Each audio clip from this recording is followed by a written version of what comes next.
Benoît Charette dépose un projet de loi qui s'attaque aux véhicules lourds. Bon, ok, tant qu'à répéter, on répétons.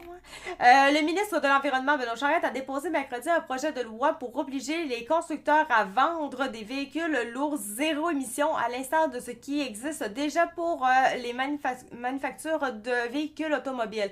Le transport lourd est un des secteurs les plus polluants au Québec. Ce geste législatif s'inscrit dans la volonté du gouvernement d'en arriver à la carboneutralité d'ici à 2050, conformément aux engagements internationaux.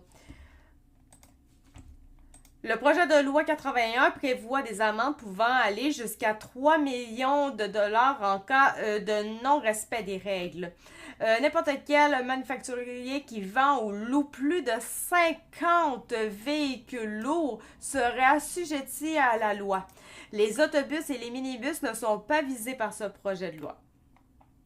Les manufacturiers de véhicules lourds seraient tenus de vendre un nombre croissant année après année de véhicules zéro émission ou à faible émission. Ainsi, en vertu d'un règlement, des crédits seront attribués pour chaque modèle de véhicule et un constructeur doit accumuler un certain nombre de crédits pour une année. Ok, pour une année modèle donné. Ok, ça fait spécial un peu lire de même. Ok. Calcul en fonction des ventes permet de déterminer un pourcentage que les constructeurs doivent atteindre. C'est grosso modo un mécanisme semblable à celui des constructeurs automobiles qui doivent déjà vendre un nombre croissant de véhicules zéro émission et à faible émission, ou de véhicules automobiles avec un prolongateur d'autonomie. Un constructeur de véhicules lourds qui omet de fournir des renseignements exigés, fournit de faux renseignements ou ne respecte pas les échéances s'expose à une amende pouvant aller jusqu'à 3 millions, tout comme les constructeurs automobiles. Rappelons que le secteur des transports, bon, il est super polluant, et etc. On le sait. Ça a été publié en 2021.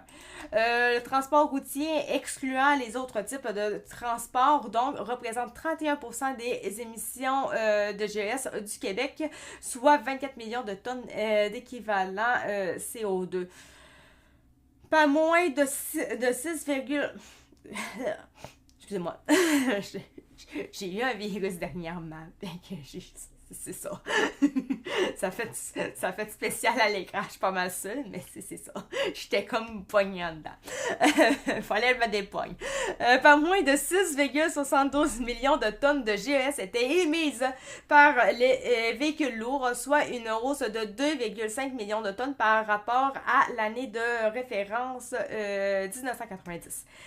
Il y avait près de 200 000 véhicules lourds sur les routes en 2021, soit 65% de plus qu'en 90. Précisons qu'un projet de règlement prévoit déjà d'interdire la vente ou la location de véhicules à essence à compter de 2035, mais seulement les véhicules légers.